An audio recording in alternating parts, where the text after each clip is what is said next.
dis. Welcome back to the Game Club pod, where we realised we didn't have the old intro loaded up, so we've had to find a new one. Let us know if you like it, and if you don't, well, it's our podcast, so we're keeping it. I'm joined, as always, by the Goop Troop. That's me, Tim. Hello. And a Loot Goblin. That's me, because that's my name here today. That is your name here today. Alex, what's your name? My name's Raider1, because today we're going to be talking about a little game that we've all been playing called Ark Raiders, if you've never heard of it. But before we get on to that, we always like to start these with just a little question that I absolutely did not prepare beforehand and have just asked our producer Al for a little bit of support on it. Gentlemen, I want you to look around your room right now. You need to combine some items into a weapon. What you making? Right. Using normal logic or Ark Raiders logic. Ark Raiders logic. Okay. I have a glass, a hat, some receipt printing paper, and some lens cleaner for my glasses, and that'll make me a nuclear bomb. Okay, maybe Right, slightly more logical logic then. I have a tech deck, as you can see. I have a sticker that says, "That was a bit cringe, my lord." I've just dropped the sticker, so I guess I don't have that anymore. That was cool. I have a kendama and a Pikachu thing that I got from a Pokemon shop in Japan. And with that, I'm going to make an orbital space laser. Somehow regret this question now. I didn't think... I mean, go with sort of... what's the game called now? Dead Rising. Go with that kind of logic. Okay. I have... My statement stands. What's Joey going to get? My sign, and I don't know how well it'll show up on camera. Especially considering it'll be an audio-only episode. Yeah, it is going to be. Well, this is cameras for you. It's from when we called ourselves Video Game Club rather than the Game Club podcast. There's a sign that says Video Game Club on air, and it lights up, but it could be thin enough to fashion into some kind of throwing implement thing. All right. I have another Pikachu stuff thing that I got from the Pokemon store in Japan, and I'm going to stuff it with C4 and throw it at someone. Have you got C4 around your house? Yeah. What about you, Alex? I've got a Hoover behind me, so I'm going to take the pole off of that. I'm going to duct tape it to my record. I've got a record crate, and it's quite hefty. And just fashion some kind of one-use hammer, yeah. Because, I mean, it's hefty, but it's not made of the strongest wood on earth, so... I'll get it's got beats in two senses, because music and hammers. Senses. Why don't I work in marketing? What a way to take my idea and make it better by being funny. Fuck you. Thank you. Producer Al's idea. So what we've learned is Tim. The main thing. So the main thing we've learned here today, and keep this in mind, audience, is that Tim has C4 around his house. Don't come near me.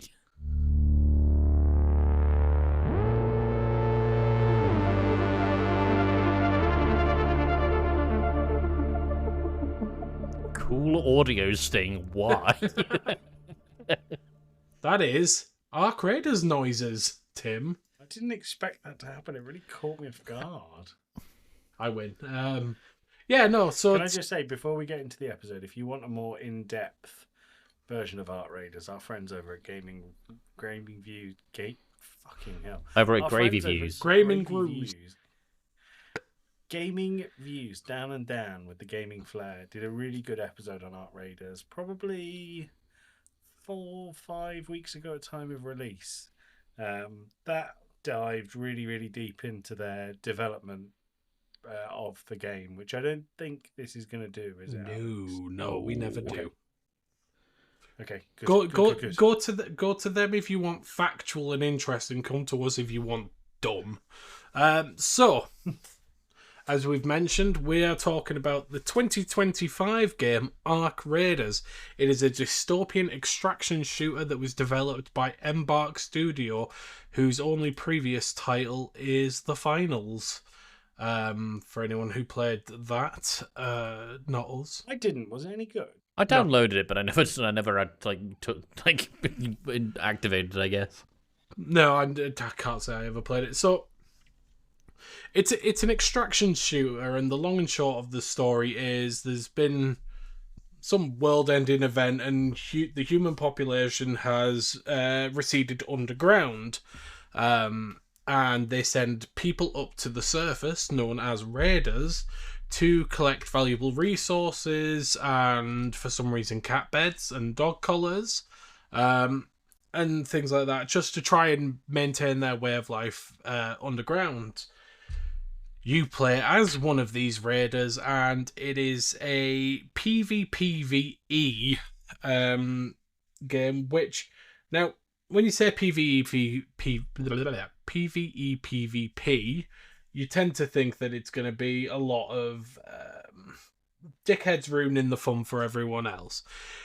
Ark Raiders is unique in that a lot of the people in the servers tend to be quite nice to each other, which for a gameplay that is one half PvP is unique, shall we say.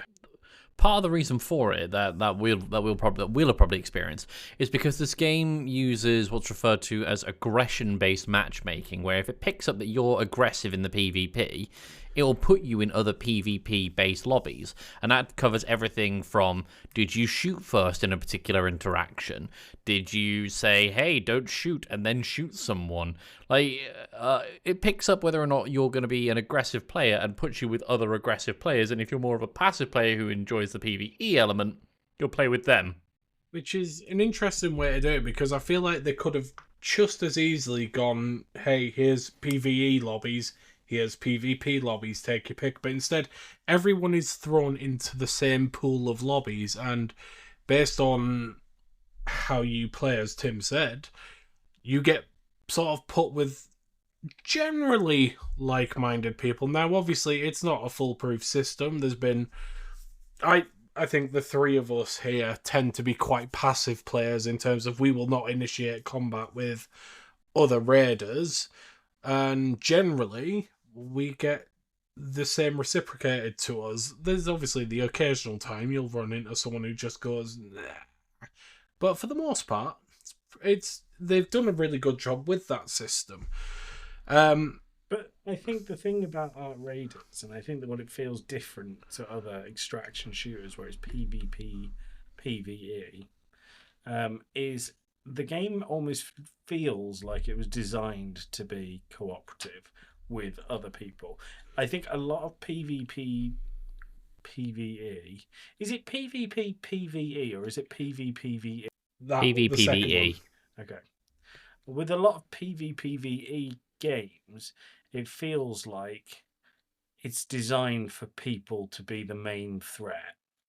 And Ark Raiders doesn't feel like that. I think they actively encourage the cooperation more than any other PvE VP game I've ever seen, because they advertise big raids on bigger enemies that you need to collaborate with people that aren't in your immediate party. So it's an interesting point that you bring up, that it feels more like it was developed as a cooperative game, because originally in its development, the original spec of it was meant to be a free-to-play cooperative third-person shooter. I'm sure that Dan's go into a lot more detail about the development cycle. But then at some point between alpha and beta, they made the switch to go to a PvPvE extraction shooter with a roughly $30 price tag, which I think has worked really well in its favour, because I feel like a cooperative third-person shooter would get a bit boring after a while. I think it would be a lot of no matter how much you put random enemies in and have all these different styles of maps, it's always going to be the same gameplay. It's always going to be the same outcome in the end. This, there's a lot more difference that can. There's a lot of different things that can happen in your run. You could have a run that lasts you 2 minutes because you run into an arc that you're not ready to fight. You could have Arcs runs, being the robot in the arc being PvE element. the big bastards that shoot at you. Yeah, you could have a run that lasts 25 minutes because you've had really positive experiences with other raiders. It's a lot more fun than I was expecting it to be. I don't know about you two. What were your initial thoughts going into it? Because I was extraction shooters have kind of become a bit of a dime a dozen, and they're generally not the most fun in the world. But this was a great game for me. I don't know about you two. Yeah, I mean, it's become a new addiction for me. It's a mainstay on my Steam Deck now. I will play it at any opportunity I can on the PC because while I play obviously trios with you guys, because for the parties you can play on your own in a duo or in a trio, and that is it. There's no four player party rather, but in the trios, we have, we're able to help each other out, help find each other, loot and what have you. And in solos, I have had some of the most interesting player interactions I think I've ever had in any other video game. Where I've had, I've been almost taken out, like almost killed by arcs, and someone will just come along and be like, hey, are you good? Do you need a hand? And they'll come along and heal me. Joey and I were, and I think Alex, you might have been there as well. We were playing on one evening, and we just ran into a couple of Eastern European people singing "Is It Too Late to Say Sorry" by Justin Bieber at us. And then when we said, if we didn't join in, they shot at us. It's just those sorts of interactions that you'd never get in any other game. And you've got the option to be aggressive and go into those aggressive, shoot everything that fucking moves kind of thing. But to me, this game is more interesting when you're passive and you just let, the environment do its thing and you engage with the environment, and the people that you engage with just be the people that you engage with. I think that's way more interesting. I think this game came about, and I played the playtest with our friend Griffin, who I think has been mentioned twice in the last 3 pods. Griffin from Reboot Deboot and Major Tunage Podcast. Listen to both of them, and they're both excellent. He also streams on Twitch at The Renegade Jester. And I played the playtest with him and one of his viewers, called Vader, and the tutorial really gripped me, and I thought it was really fun. And I did a couple of raids with them. Vader was very high level. I was new to the game, and I felt like a world that we'd not had before, because it's a little bit Terminator in the AI tech uprising. Each of the enemies are unique and have fun weaknesses. The weapons feel like they're cobbled together with rubber bands and paper clips, which is good at that level. But then the more you play it, the better stuff you get, which is a progression curve that's really good. And then I think the thing that I really like about PvE VP games like Art Raiders is they have their seasons and they do a season wipe. So there'll come a point in a couple of months' time where they go, we think people are end game and too many people are that, so we're going to reset everyone back to the start. And then they'll introduce new enemies, new maps, and it'll feel like a brand new game again in the same engine. And I wanted to play this because we're always looking for 3-player games that are good for the stream. And I said to these guys, let's pick up Arc Raiders. Let's play Arc Raiders. And I think Alex was like, yeah, okay. I think Tim, there was some resistance. But then Tim's got addicted to it like a lovely, fresh injection of brown. We don't condone drugs. It's new Factorio. It's new Factorio with guns and more guns, and you're shooting robots instead of insects. Yeah. But it scratches an itch, and it's such an easy I've got 20 minutes, or I'll just do one more before bed, and I feel like Alex said it perfectly, every run feels different. You could enter the same map 100 times, and the people in it and the way that the enemies behave the environmental changes will make each run feel differently. I just think it's a really well put together game. It's not enormous. The story is fairly sparse. The enemies, there isn't loads of variety, especially in the ones that you come across quite a lot, which makes the higher level enemies feel special and quite threatening when you come across them. But it's just everything knits together so well. I just think it's a very, very well done game, and it looks excellent, and it's optimized beautifully for PC. Yeah, I'm just very impressed with it. Yeah. One last thing I just wanted to touch on, just on the topic of optimization. I mentioned that this game runs on Steam Deck. It's not perfect on deck. I would say I get an average of about 45 to 50 FPS, but you know what? I think that's a perfectly playable experience. Absolutely. It's good. It's very playable. Are there things that I could be doing to maybe tweak it to 60? Sure, maybe. I just haven't got around to it. So, to give a sort of brief rundown of the gameplay loop, because we've mentioned a lot of bits, but not really gone too deep into it. It starts as most extraction shooters do, where you are in a base of sorts. In this case, it is an underground town called Speranza. You have access to traders who can also give you quests. You have access to a stash, an inventory, and you have access to resource stations that you can build items on. You pick a loadout, so you pick an augmentation, which will be either give you more space for loot, it'll give you better skills in combat, things like that. You put some armor on, you take some weapons, you take some ammo, you take some equipment, and you go to the surface. Once you are on the surface, there is no sort of, you need to go here and do this. You do whatever the hell you want to do. If you want to go hunting other raiders, you can absolutely do that. You want to hunt arcs, the robots that are threatening the world, you can do that. You just want to run around and collect trinkets and things to sell or upgrade components, you can do that.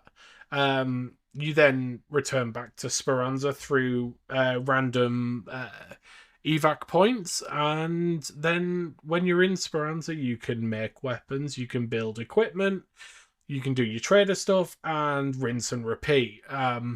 Which I know that on the surface, on paper, that doesn't sound like it holds much water, but it's the different things that can happen when you're on the surface that make this game what it is. So there's no sort of this boss will spawn in this area every time you're on this map.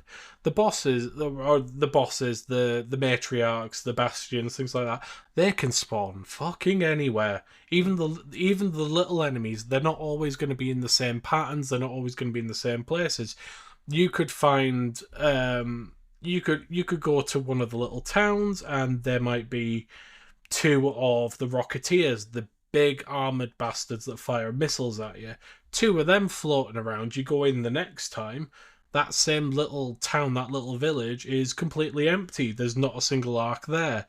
And even there's the maps have different versions as well, so you could let's take the Dam Battlegrounds as an example. The Dam Battlegrounds is the first one you'll go on to, and it's a sort of it's research facilities within a forest, so there's some open spaces, there's some urban spaces, there's some densely populated tree surfaces.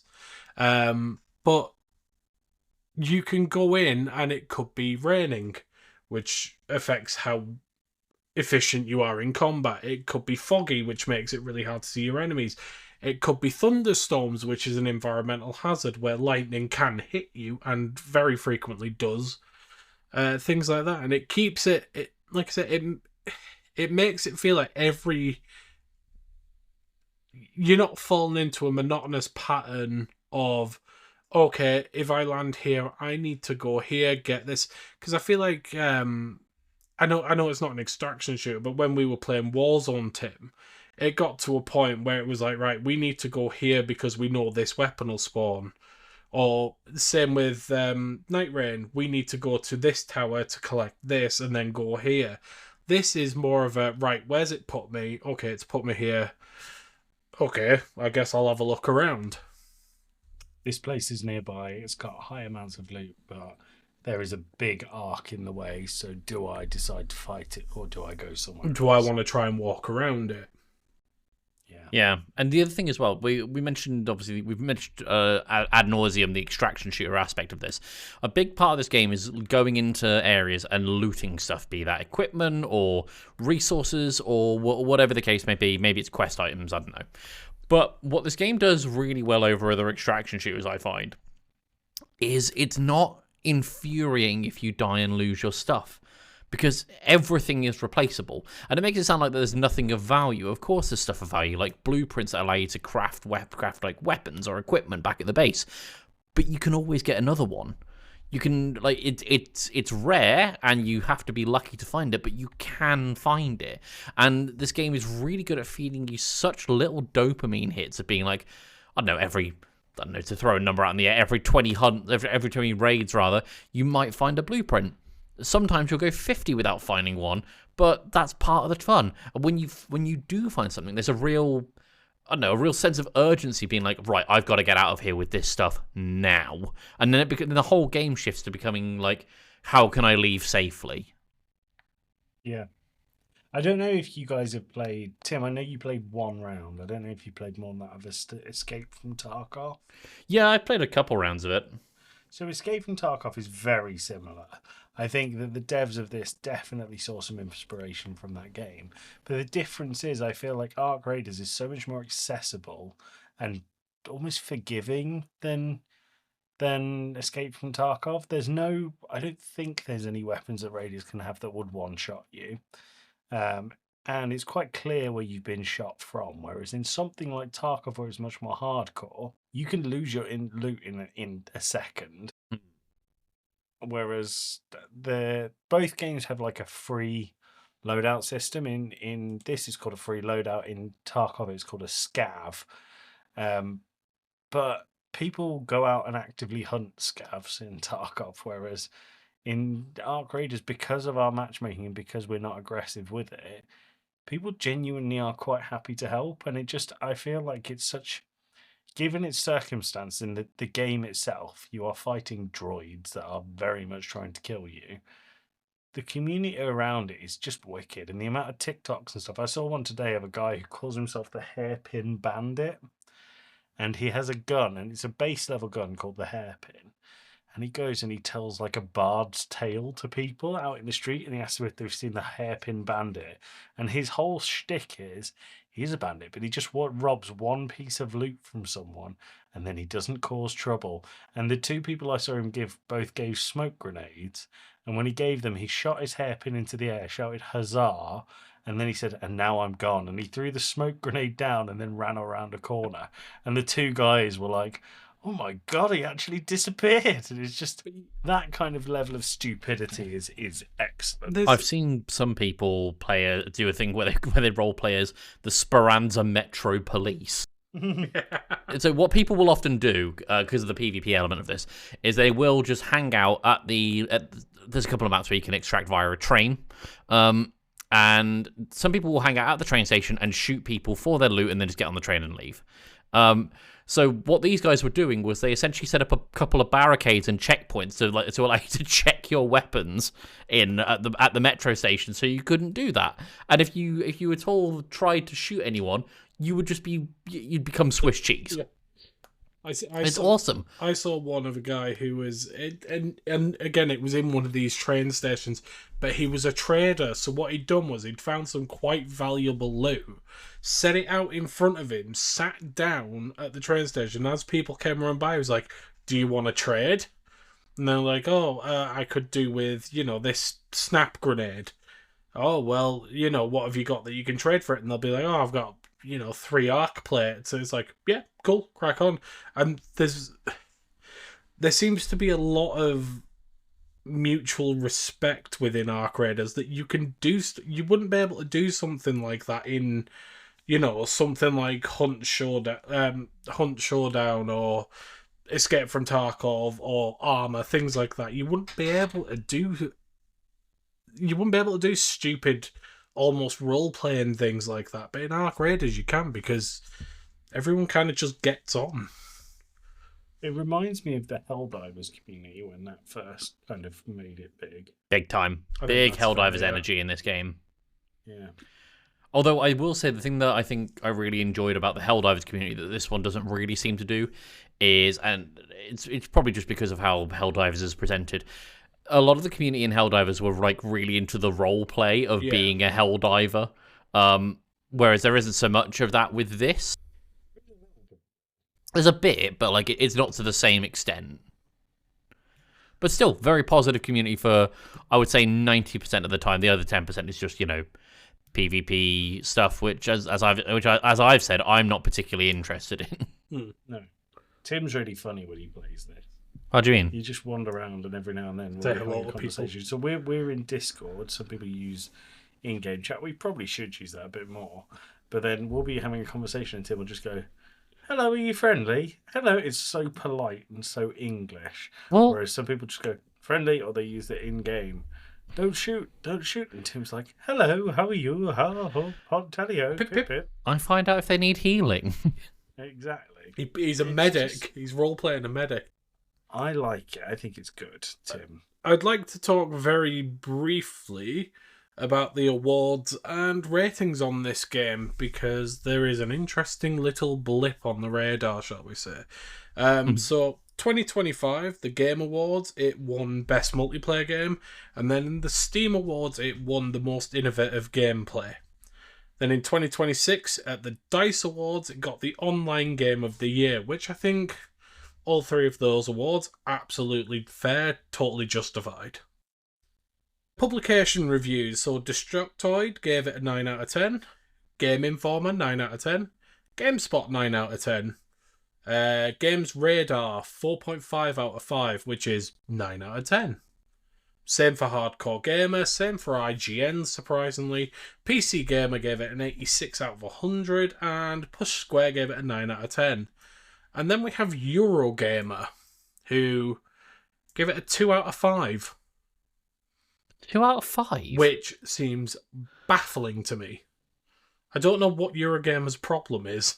I think it depends. Like, if you're a video game journalist and you don't have a lot of time to play a game like this, you could get 2 back-to-back raids where you get absolutely obliterated. Tim and I had a raid where we went out of our spawn, and immediately at the top of the stairs was a Rocketeer. And I'm sure we'll get into the enemies, but a Rocketeer is something we avoid because it's heavily armoured, and the only thing it shoots are rockets.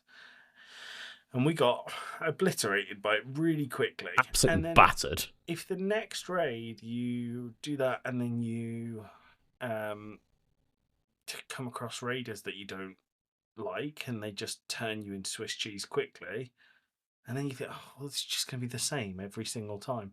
I could understand why someone wouldn't enjoy this game. I also think all of the stuff that isn't Topside, so I'm not mad on the crafting, I'm not mad on the traders. I think the quests add a little bit of variety, but they're not in depth. It to me, there is stuff that could be better about Ark Raiders, but I think that the Topside stuff is so solid that it makes up for it massively. And I think those 9 out of 10s don't surprise me, but at the same time, a 2 out of 5 is 4 out of 10, just to put it on the same scale. And if you were really unlucky with your server drops, I could imagine why this would be. Is a fair poorly point, received. which is a fair point to make. But if you're a video game journalist, you should be having the time to get into it properly. But it is. I think you're absolutely right in what you're saying. It was just very weird to read that on the Wikipedia page of 9 out of 10, 9 out of 10, 9 out of 10, 9 out of 10, 2 out of 5. It just seemed really bizarre. But yeah, let's talk briefly about the enemies, because, oh boy. So There's a My lot. favourite part of this game. yeah, so first, I'm just on the Ark Raiders wiki, and I'm going to go down in list, which is kind of almost in line with how much of a bastard they are, so that's good. So we start with the Snitch, which is a little floating droid that goes around. If it spots you, it alerts. You get a certain amount of time to destroy it. If you don't destroy it in that time, it sends out an alert where it'll signal for other arcs to come and mess you up. Pretty. I don't know if it is in an order of how much of a bastard it is, because I'd have put the Wasp at the bottom, the Snitch above the Wasp. So next up is the Wasp, which is a light armored machine gun. No, the Wasp is. It's machine gun. Is it machine gun? So Yeah. they're annoying, and if you can't get into cover, the machine guns can shred you, but they are also very easy to kill because they are very unarmored. You shoot them in their little propeller drone once, and they go flying off in a circle. It's great fun. The physics-based destruction of the arcs is really satisfying. I love when you hit an arc so hard with heavy armor that it does a flip. When it lands and hits a building or something. Solid. After that, we've got the Hornet, which is similar to the Wasp, except it's heavily armoured, and it shoots laser beams that stun you and deal a fair chunk of damage. Now, with both the Wasp and the Hornet, they're basically quadcopter drones. And if you, as Tim said there, if you shoot one of them in one of the propellers, they will just spiral off, and you can get some interesting interactions where they can bang into each other, or they can get stuck on the floor and eventually explode. Sometimes they'll rebalance and be able to fly on 3 rotors. You have to know how to take them down in multiple ways. But the thing is with the Wasps and the things with the Hornets is on their own they're not bad, but when they're working together, they can actually be quite a lethal combination. Yes. Because the problem is with the Hornets. Electric laser, it does stun you briefly. So if you get stunned for, I think it's like a second and a half. In that time, and it's done a considerable amount of damage in the process, in that time, a Wasp could quite easily light you up and kill you. Next is the Tick, which are little spider drones that are fast, they can jump really high, and what they do is they latch to you, and you get a prompt to basically pull them off. They have next. I've not seen this side of the game. It's tugging off robot spiders. I'm always tugging off robot spiders, yeah. But they have next to no health, and they have next to no armor. The problem is they are quick and small. So if you're trying to kill it with the Ferro, which is the marksman rifle from close distance, you are shit out of luck. Next, we have the Pop, which is a little round sort of rumba-looking thing, which rolls up towards you. It goes beep, beep, beep, and then explodes. Which, if you get caught off guard in a corner by one of them, you are fucked. Because they do, again, they're light armoured, they're easy enough to kill, but they sneak up on you. We've got the Fireball, which again is it's a ball that rolls around and it shoots flamethrower. It's a flamethrower. It doesn't shoot flamethrowers at you, it shoots flames at you. That'd be cool, yeah. Cool. After that on this list, we've got, I'm going to group these together because they're basically the same thing. You've got Turrets and Sentinels, which are, as you'd expect, turrets that just, if they spot you, they will light you up. So they're stationary, but they're pretty well armoured, and their view range is quite long. So I've had it before where there's been a sentinel up on a wall some sort of 300 metres away, and it spotted me and just... It's not got the best aim in the world, but it's still annoying to be peppered by them. Yeah. We've got the Surveyor, which is one I keep trying to hunt down and can never find them, which is, again, it's another rolling ball, but it doesn't have any guns. What it does is it charges you like a battering ram, and if it hits you, it does quite a bit of damage, and it knocks you on the ground. They are very heavily armoured. And when if one of them catches you off guard, they can knock you off cliffs and things. I've had it before where I've been pushed off a bridge by one, which is not ideal.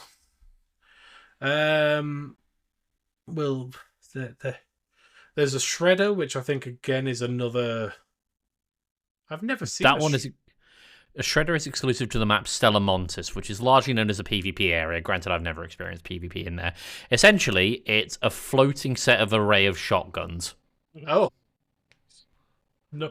It does what it says on the tin, and it will shred you. Oh yes, I've killed one of them before, and it was a bastard. Mm. Then you've got the spotters, which are the same as surveyors. They're just slightly heavier armored, and I think they have guns on them. So the spotters are paired up with another arc called the Bastion, or the Bombardier rather. The Bombardier is a six-legged, tanky-looking thing. Yep. It doesn't have great peripheral vision, but what it does have is a couple of spotter drones that'll fly out with, like in tandem with it. And it'll look for enemies, the spotters, target them, and essentially send a signal to the Bombardier being like, "Hi, bomb this, please." The objective becomes take out the spotters, and the Bombardier can't see. Of course, it being a higher level arc, though, it can just continuously spawn spotters, so it becomes a bit of a balancing act as to whether or not you target the Bombardier or target the spotters. Yeah, and then we've got Bombardier was next on the list. This is the point where we're getting into what are considered the boss arcs. The next that we have is the Bastion, which again is a six-legged tank-looking thing, but I believe the Bastion has miniguns. Yeah. And it's got miniguns, it's got a lot of ammo, it's got a lot of armor, it's got a lot of health. They're a bit of a pain in the ass to deal with. But ultimately, if you know the trick, as we've mentioned before, the trick with a lot of these arcs is knowing where to hit it or how to deal with it. So for the Bastion, one of the best things you can do is stun it because it'll stop shooting you. After that, we've got everyone's favorite physics machine, the Leaper, which is a four-legged spider drone-looking thing, and as the name suggests, it jumps around and it can cover huge distances in no time with its jump, and it has a laser beam eye. We've seen this thing jump to the top of 10-story buildings before, and then jump over onto a bridge to try and get us.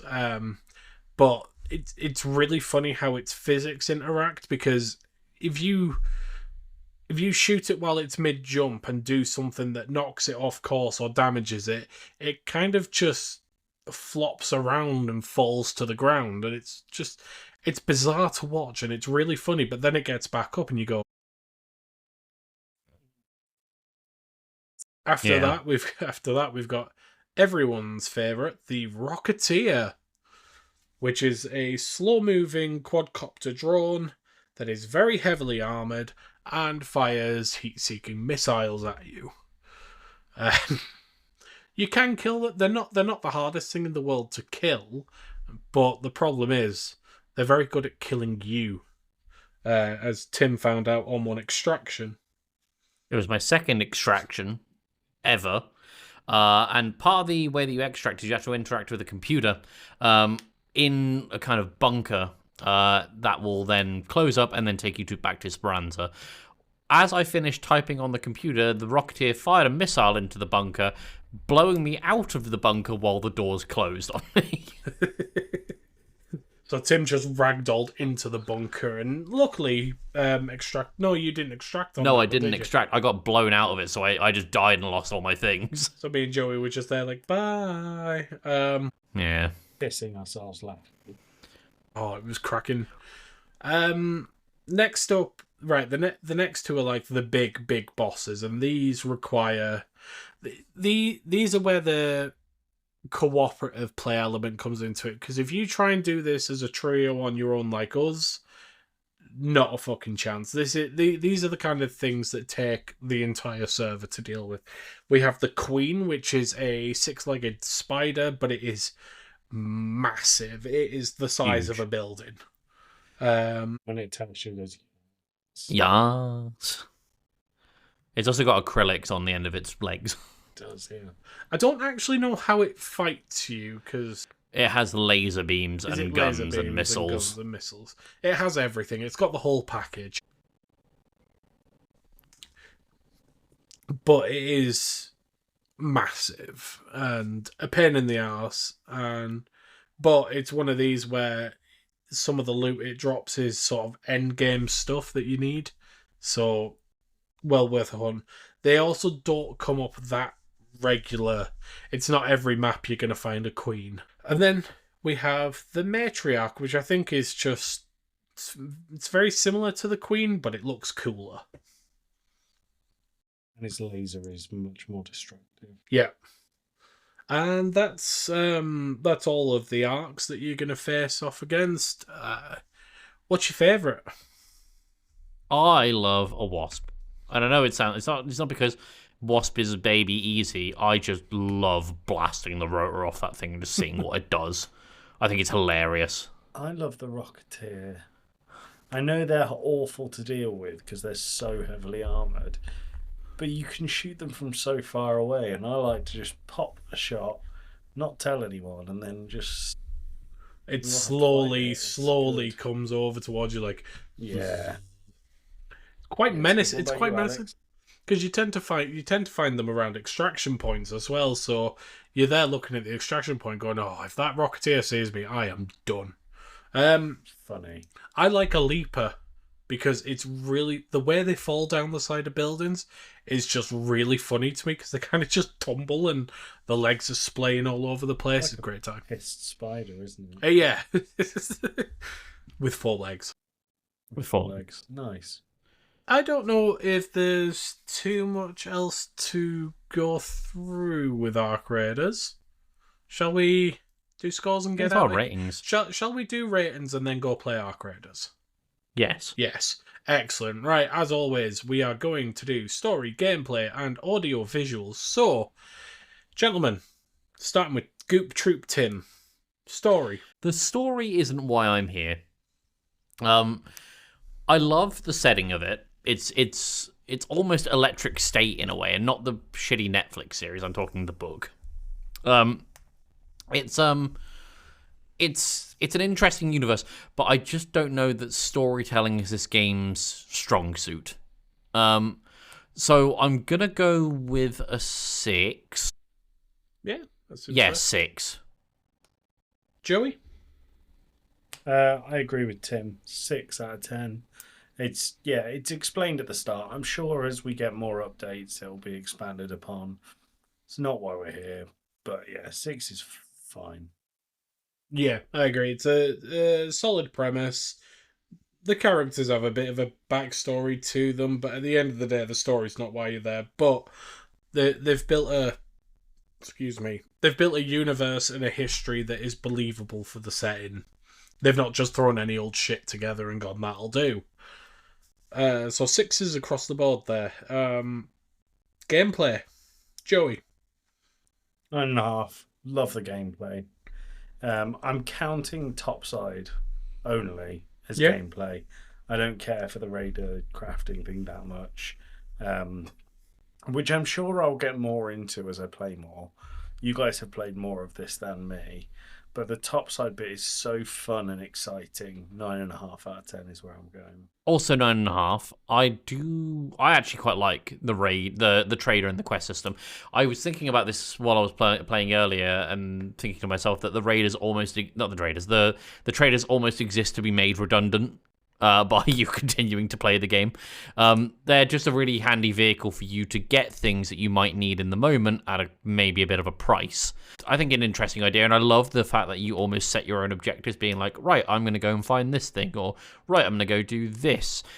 Yeah, there are quests, but the quests aren't necessarily tied to the way that in which you upgrade your workstations, for example.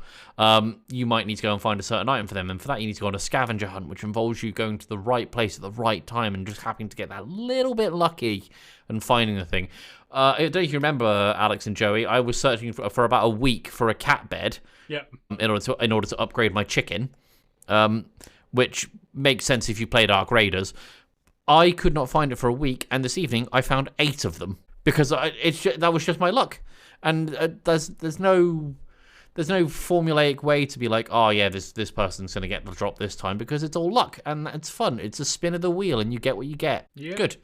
I think we're all being quite amicable here because 9.5 is about where I've gone. I would like, obviously, this game is still in its early stages. I would like to see variations on weapons. I would like to see variations on arcs.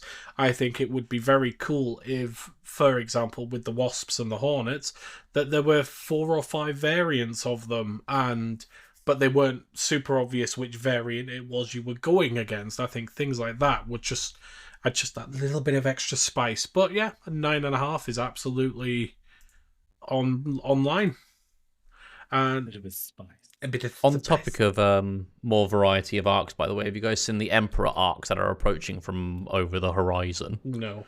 Soon. There is if you look on any of the maps right now, there is giant arcs that are just walking slowly towards the map, and people I'm think it's going to be excited. sort of in-game event. And lastly, audio visuals. Start with Tim again. I'm gonna go with a 9. I think this game is pretty. I think its soundtrack and its sound design are great. I would love more dialogue from the traders. I know they're not the focal point, but hearing the same 3 lines over and over and are they really? Wow. There was 8.5 out of 10. 4.5 out of 10. Yeah, 8.5 out of 10 for me. I think the game is pretty. The gameplay is where this game really shines.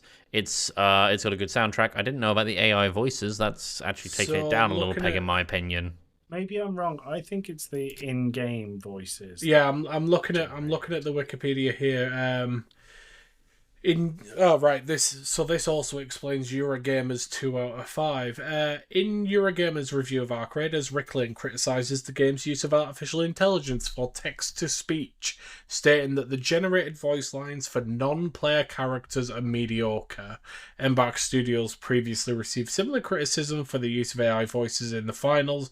Some fans accused the developers of attempting to replay blah blah blah blah blah blah blah blah. Embark Studios have denied the use of generative AI, saying the game uses audio recorded by hired voice actors and text-to-speech as part of the contract. So there's some question of whether or not Gen AI has been used in an inappropriate manner. But, it doesn't take away... I don't think it takes away that much from the game, because those voices are... they're not the focal point. So, But like I say, 8.5 for me. yeah, Joey. Bump it down from a 9 to 8.5. I did. It's really interesting because I went for 8.5 off the bat. We're so amicable. It's Damn, we're ridiculous. amicable. Yeah, it's just good game. Just really, really good. I don't know I'd be adding anything that hasn't been said before. I also went for 8.5 off the bat.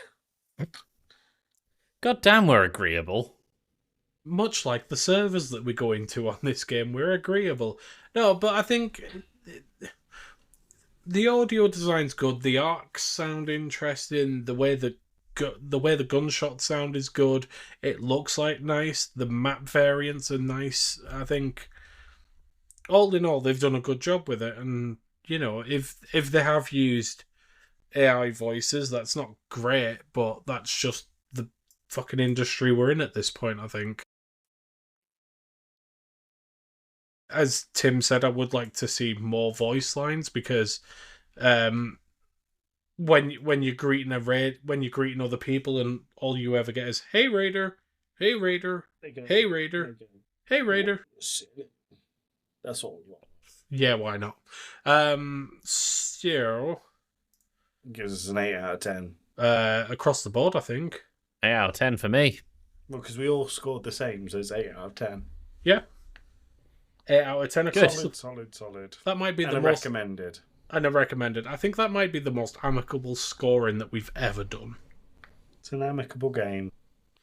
Very amicable. Now I've got to look out for the hairpin bandit. Huzzah.